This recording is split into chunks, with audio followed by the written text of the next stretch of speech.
Throughout history, the ways women have been tortured at the hands of the men who tried to control them will send a shiver down your spine. The Spanish donkey cut women in half during the Inquisition. Also known as the wooden horse or the chevalet, the Spanish donkey slowly cut a woman in half through her genitals. The device consisted of a sharp triangular wedge supported by either 2 or 4 legs. The woman would be forced to straddle the pointed end of the device, which was sometimes covered in spikes, so that it could slowly cut into the woman's crotch. Weights were sometimes added to the victim's feet to make the triangular edge dig even deeper, eventually cutting into her organs. Foot binding existed in China for a millennium. Foot binding existed in China for over 1,000 years. A beautification procedure that left young girls disabled for life. It was considered beautiful for Chinese women of means to have small, dainty feet. So, wealthy Chinese families would bind their daughters' feet in order to attract worthy male suitors. The ideal foot length was just 3 inches long and referred to as the golden lotus. A silver lotus was 4 inches long. Everything longer than that was considered an iron lotus and was not an acceptable foot length. The effect of the tiny foot was achieved by breaking the young girl's toes and binding them backwards onto the sole of her foot with silk cloth.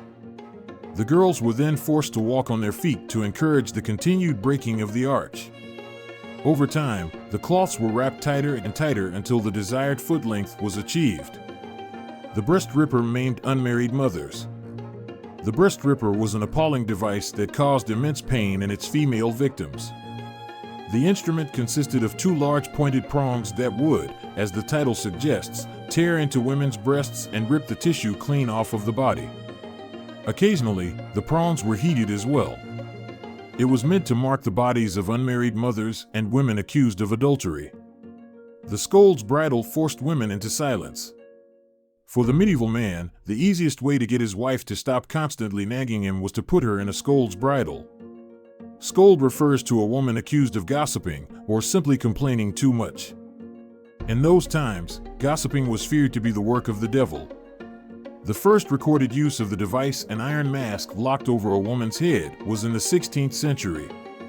The bridle was an iron mask locked over the head of the woman. Sometimes, spikes would be extended into the mouth and placed over the tongue, making it impossible for the woman to speak without immense pain.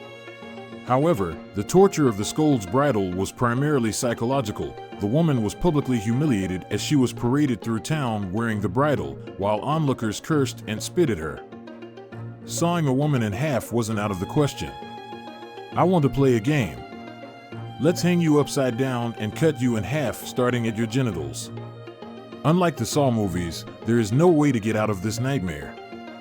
This method of torture was used during the Middle Ages as an economical way to bring about the greatest amount of pain with the least amount of effort. All you needed was a 2-person saw, no moral compass, and a very strong stomach. Women who were accused of witchcraft, adultery, or blasphemy would be hung upside down with their legs spread apart. Because all the blood rushed to the victim's head, they would typically be conscious as the saw ripped through their body.